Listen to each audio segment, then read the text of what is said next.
Pay close attention. What you're about to see is Bible prophecy being fulfilled.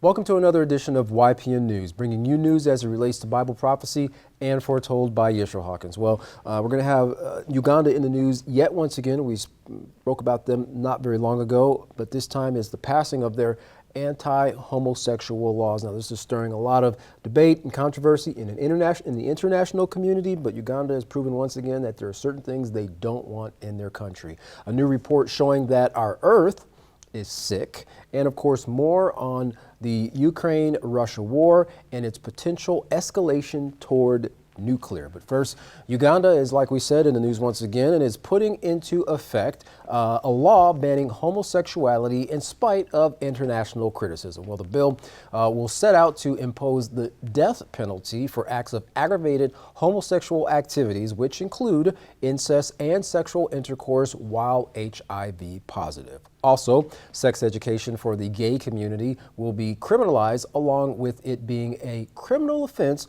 to withhold the identity of anyone who is alleged to be perpetrators of homosexual activities to the police.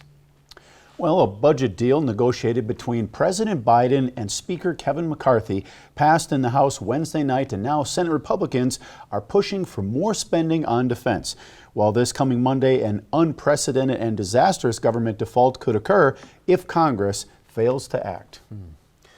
Well, after 2011 earthquake, then subsequent tsunami that hit Japan, causing damage to the Fukushima nuclear power plant, the country has struggled to clean up and maintain safe operations of that plant. Well, now the plans are to dump radioactive water from the plant into the ocean, as of course that storage that they were storing all that radioactive water is of course running out. Well, this move is cause for concern for many, especially those who make their living off of the sea. I'll take a look at this next video for more information on this unfolding disaster. The 2011 Fukushima nuclear disaster in Japan was the second worst nuclear accident in history after Chernobyl. More than a decade later, the story is the subject of a new Netflix drama series called The Days, which debuts tomorrow. The meltdown still haunts Japan, and the cleanup will take decades. Now a plan to release a massive amount of treated radioactive water into the Sea of Japan is stirring new fear and controversy. Elizabeth Palmer visited the site to find out what's at stake. The tsunami that swept ashore in 2011 caused one of the worst nuclear accidents in history, a meltdown of the Fukushima reactors. More than a decade later, engineers are still working to remove radioactive debris. And meanwhile, another problem is piling up in these tanks. Experts for TEPCO, the company in charge, explained they've collected so much radioactive water from rain and runoff over the years, they kept having to add tanks to contain it. Now, 12 years in, these tanks are almost full of water, more than 1 million tons of it. And TEPCO says the only solution is to start getting rid of it. By piping it into the sea next to the plant. For Haru Ono, who's been fishing this ocean all his life, that is an outrage. It's not a garbage dump, he tells me. They say it's safe, but the consequences could be 50 years down the road. There will be no consequences, says TEPCO, because its technology removes all radioactive compounds from the water except one, tritium, which stays in but is diluted to meet international standards. So even when the water is piped back into the sea, TEPCO says fish from Fukushima will be safe to eat. And it's raising some inside the nuclear plant to prove it. In this lab are fish, flounder, that are living in water with the same level of radiation as the water that is going to be released back into the sea. The tritium certainly hasn't affected their appetites. Ooh, these are lively. And tests show that back in normal seawater, they flush it out of their systems. The International Atomic Energy Agency broadly backs the tritium-laced water release, but will consumers actually eat the fish? Unlikely, says Haruo Ono, who is now looking at the end of his livelihood. The human cost of the Fukushima meltdown will weigh on Japan for decades to come, and so will the dollar cost of the cleanup, nearly $90 billion so far and counting. For CBS Mornings, I'm Elizabeth Palmer in Fukushima, Japan. When it meets international standards, you got to ask yourself, what exactly are those standards?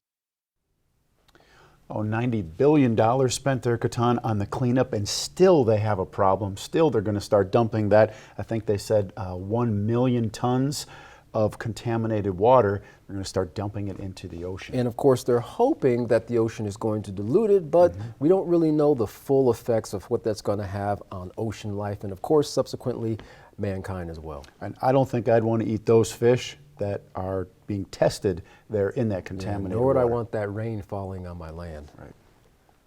Well, global currencies are shifting from the petrodollar. Now, what plans are many other countries who currently rely on the dollar planning for their currency futures? Well, pay attention to this next video to see how the U.S. dollar came to be the dominant reserve currency and where it's headed now. Take a look. And now let's talk about money, the geopolitics of money. Every day we tell you about global trends, about economies under pressure, currencies going up and down. Today we want to discuss how the world economy functions. You see, every country has its own currency, but every country does not use its own currency to interact with the world. So which currency do they use? Mostly the US dollar. The dollar is the currency behemoth of the world. No currency comes close to it. We're talking in terms of usage, oil trade, goods trade. Generally, most of the world trade is settled using the US dollar. Most international transactions between countries and companies are conducted using the dollar. The dollar is also the world's dominant reserve currency. What does that mean? A significant chunk of wealth owned by countries around the world is held in dollars. It's their reserve currency. They save their money in dollars. Global financial systems will collapse without the US dollar. So will the world economy. So the dollar and the US have a lot on their shoulders. And that's not necessarily a good thing. As of 2020, the US had close to $2 trillion in circulation. $2 trillion. And guess what? Half of that is believed to have been in circulation outside America. What about the markets? Around 90% of forex trading involves the US dollar. Forex, of course, is foreign exchange. 90% of this is done in the US dollar. Almost 40% of the world debt is issued in dollars. So how did the dollar become so powerful? It all happened after the Second World War. Until then, all currencies were valued in relation to gold. So gold was the benchmark. Currency values were determined based on this principle. How do they compare with the value of a specified quantity of gold? After the war, the US and its allies came up with an agreement. It was called the Bretton Woods Agreement. Do you know what it did? It replaced gold with the dollar. So all national currencies were valued in relation to the US dollar. That's how the dollar became so important, which is why we now say that the rupee is trading for such and such amount against the dollar. Its value is determined in comparison to the dollar. And this became the trend after the Second World War. Then came the oil boom. And the oil boom led to a dollar boom. You see, the dollar has become the world's dominant currency. It became the dominant reserve currency by the 1970s. So it only made sense for oil trade to be settled using American dollars. Oil transactions were made using American dollars. This came to be known as the petrodollar system. And investors stick to it because the dollar gives them a sense of stability. And that's purely on a business level. On the government side, though, the thinking is changing. Many countries are realizing the pitfalls of being overly dependent on the US dollar. Take Russia, for instance. Before Russia invaded Ukraine, it held more than $600 billion in foreign reserves. 600 billion. The US weaponized its dollar supremacy. It froze Russia's holdings. And the US can do this with any country it wants to. This realization, the kind of power that America wields, is making many countries extremely uncomfortable. China, for instance, it's skeptical. Russia, of course, has been burnt firsthand, which is why it is pushing BRICS to develop a common currency. BRICS is an acronym for a group of 5 top emerging economies: Brazil, Russia, India, China, and South Africa, BRICS. Together, BRICS have a 24% share in the global economy. They represent 40% of the world's total population. If they do come up with a common currency, a BRICS currency, it could pose a stiff challenge to the US dollar. And the dollar is not the only one. Let's talk about the euro too, the official currency of 20 European nations. Together they form the Eurozone, countries that use the euro. This region has 344 million people. The euro has one of the highest combined values of banknotes and coins in circulation the world over. Why wouldn't it? Hundreds of millions of people use the euro. The sheer size of the Eurozone gives it a mathematical advantage. Then comes Japan's yen, the world's 3rd most traded currency, also the 3rd biggest reserve currency globally. 4th on the list is the UK's pound sterling. It is the world's oldest currency that is still in use. Next is China's renminbi, better known as the yuan. China wants the yuan to be used as a reserve too. It has sealed deals with countries like Russia, Vietnam, Sri Lanka, Thailand, and Japan. What do these agreements do? They allow for trade to be settled directly in the yuan. So China has pushed the US dollar out of the equation. At least with these countries, it is trading directly in the yuan. Reports say it is trying to secure a similar deal with Saudi Arabia, which will be a very big deal. China, you see, is an oil guzzler. It buys a lot of its oil from Saudi Arabia. Saudi Arabia makes up for 18% of China's total crude oil purchases. In the first 10 months of last year, 2022, the first 10 months, here's how much China paid Saudi Arabia for oil: more than 55 billion US dollars. Imagine that trade being settled without the dollar. And imagine more countries working out similar arrangements. In fact, that's already happening. Brazil and Argentina plan to announce a common currency. Russia and Iran are working on a cryptocurrency backed by gold. India and the UAE are looking for ways to conduct non-oil trade in rupees. Last December, Sri Lanka agreed to use the Indian rupee for all international trade with India. India and Russia also took a big step. The rupee was used for the first time to settle foreign trade between India and Russia. In fact, India's central bank, the Reserve Bank of India, has a whole mechanism in place. It's called the International Settlement of Trade in the Indian Rupee. The goal is quite simple: to facilitate settlement of trade using the rupee. Bangladesh is also considering settling bilateral trade in Indian rupees. The world, you see, is changing.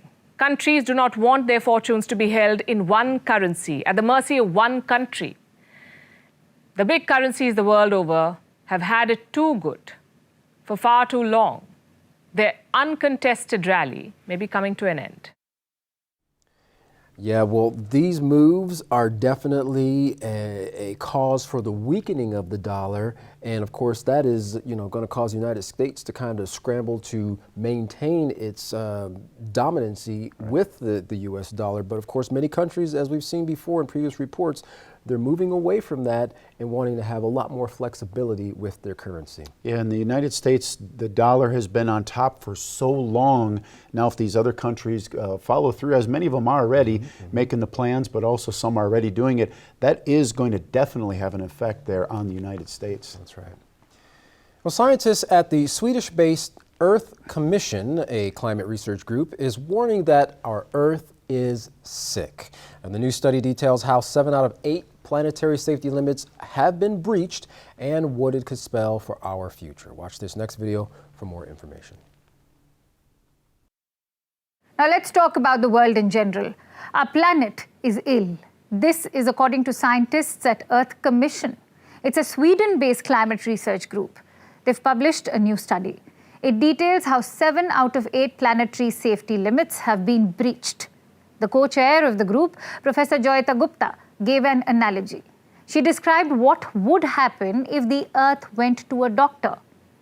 A doctor would say that the Earth is really quite sick right now, and it is sick in terms of many different areas or systems, and this sickness is also affecting the people living on Earth. Now, you already know about climate change, how humans have been wrecking the planet. how our unending use of fossil fuels is ruining the world. The Earth Commission's new study looks a little deeper. It's not just about the tipping point. Instead of only looking at when the world will end, it looks at human suffering. Look at this chart. It's a bit complicated, I know. I'll simplify it for you. The 8 slices are the 8 planetary safety limits. The little Earth symbol shows where we are regarding those limits. As you can see, the Earth is far beyond the safe zone in 6 out of those categories. Only for one metric are we still in the clear. That's aerosols. It's an indicator of air pollution. Overall, the global air quality is fine. Some cities like New Delhi and Shanghai might disagree, but according to the study, those are local issues. Overall, the global air quality is not in danger yet, and aren't we glad about that? There's also another category where we aren't completely in the red. Surprisingly enough, climate. But as always, there's a catch. The climate limit is not absolute. It's broken into a safe limit and a just limit. The safe limit is the absolute boundary, denoted by 1.5 degrees Celsius above pre-industrial temperatures. That's the global warming danger zone. It was agreed upon during the 2015 Paris Climate Agreement talks. If the world crosses the 1.5 degrees Celsius threshold, we are all in grave danger.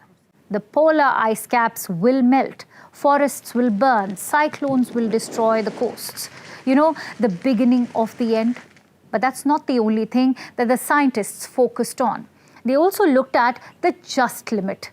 This is 1 degree Celsius above pre-industrial levels. That's when the entire world is not doomed, but heading that way. Humans end up suffering when the temperature crosses the 1 degree Celsius level. Extreme weather events become more common. Droughts, wildfires, and cyclones all become more common and deadly, something that is already happening. People in vulnerable regions begin getting affected, mostly through no fault of their own. It's unjustified suffering. That's why it's called the just limit. And we have breached this just limit. Like we said, certain parts of the world are already facing the consequences. So which parts are we talking about? Mostly the developing world. Think about the devastating floods in Pakistan last year, the massive cyclones hitting Bangladesh and Myanmar, drought in the Horn of Africa. Of course, the effects of climate crisis aren't limited to these areas. Europe is suffering too. Heat waves and wildfires have become common there lately, and the danger will continue to spread. There's one small ray of hope though. The Earth Commission says we can get better. We can cure the sickness. But for that, people have got to start taking action. Governments need to come together to fix these problems. If we don't, then the Earth's illness may become terminal. Interesting that they refer to the Earth as being sick. It's not usually referred to that way, but we know Yeshua Hawkins has done a tremendous amount of studies, brought forth much information on the microorganisms that govern the Earth, that if they are sick, we're going to have this Earth in this very weakened state that we see. And now, as you mentioned, the safety limits, many of them are already at maxed out, and there's just a couple more there that are going to be close as well. Yeah, and scientists are now finally starting to see, they were really in denial at the beginning of this whole climate change thing, that mankind are the main perpetrators of the climate change and their effect on the ecosystem. Right, no doubt. Well, allegations of spying on U.S. infrastructure in Guam are being made against a state-sponsored Chinese hacking group. Now, the group denies the claims, and China is now trying to lay blame on the United States. A Chinese embassy spokesman had this to say, quote, "The U.S. must stop using cyber weapons to carry out espionage and cyber attacks around the world." Fox News interviewed retired four-star General Jack Keane, who says, quote, "We shouldn't be surprised. China is conducting the most comprehensive cyber operations against the United States, both inside our country and certainly at our military bases there in Guam, and the Indo-Pacific theater is a prime target," end quote. Well, General Keane went on to explain that if we were even in a war with China, if we were ever in a war with China, actual combat involving ships, planes, missiles, soldiers, and so forth, he said, China would attack our homeland quite massively using cyber capability to defeat our electric grid, our oil and gas distribution, even our financial sector, to try to defeat us at home as much as defeat us in the Pacific region. And of course, that would cause a huge confusion in the United States if those things went down, the gas, the electric. That would be mass chaos in the United States when those things, the financial sector as well. So, that if you just think of that time, and they're talking about this, a very real possibility, that's going to be quite amazing, to see that. Yeah, and that move right there would be like cutting an artery, for the United States, because that whole infrastructure is necessary for our functioning on a daily basis. Right. Well, he reiterated, we shouldn't be surprised at China's aggressive behavior at this time. We have thousands of our own people involved in this same type of activity right now against other governments, but it pales in comparison to China. They have 100,000 plus people working daily to penetrate the infrastructure on our homeland and around the world. Well, finally, let's take a look at what Russia has been doing. Some are concerned Moscow is preparing to go nuclear with Ukraine. Now, the reason for the speculation comes from the Kremlin's decision to move nuclear weapons to Belarus. Now, President Alexander Lukashenko has confirmed the Russian nukes are in the neighborhood. Now, since the collapse of the Soviet Union, Russia has kept all its nuclear arsenal at home, so this deployment, being the first of its kind in the 21st century, is very significant, not to mention a little bit frightening. Right. In total, Russia has, now get this, 5,977 warheads, many ranging anywhere from 10 to 100 kilotons in strength. But the United States President, Russian President Vladimir Putin is accompanied at all times by the Sheget, which is the code name for their nuclear briefcase. With it, Putin can send the order to launch a nuclear warhead to his general staff and reserve command units. Putin has said openly that the Kremlin would use all means it has to defend itself if necessary. And you could see that they are making those moves. Now actually taking the nuclear warheads or missiles outside of Russia, putting them in a different country, and having the capability at any time to launch them. So again, you see the progression of the war and the steps, how it's escalating. You don't ever really see it going back or de-escalating. No. And Russia has become increasingly frustrated with NATO's involvement in sending certain missiles and missile defense systems, to Ukraine.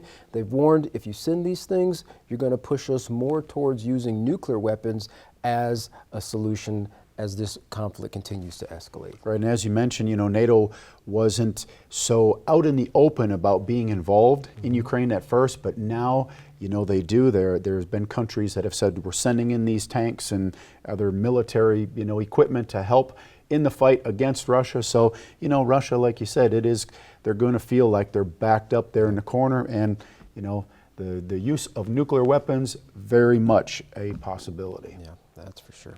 Well, if you'd like to learn more about these stories, contact the House of Yahweh. And when you do, don't forget to request your free copy of the Prophetic Word magazine and monthly newsletter. Here's how. To contact the House of Yahweh, you can write the House of Yahweh, P.O. Box 2498, Abilene, Texas 79604. You can call them at 1-800-613-9494. Visit them on any of their websites by going to Yahweh.com, YisraelHawkins.com, or Yahweh'sBranch.com. You can visit our website by going to YPNnews.com. You can email the House of Yahweh at info@yahweh.com. And for all calls outside of the United States, please dial the number on your screen. And don't forget the Yisrael Says and Ask Yisrael programs. You can find those online by going to YisraelSays.com and AskYisrael.com. Well, don't go anywhere. Up next is another classic message from Yisrael Hawkins. From all of us here at YPN News, I'm Jeffrey Heimerman. And I'm Katan Alexander. Thanks for watching.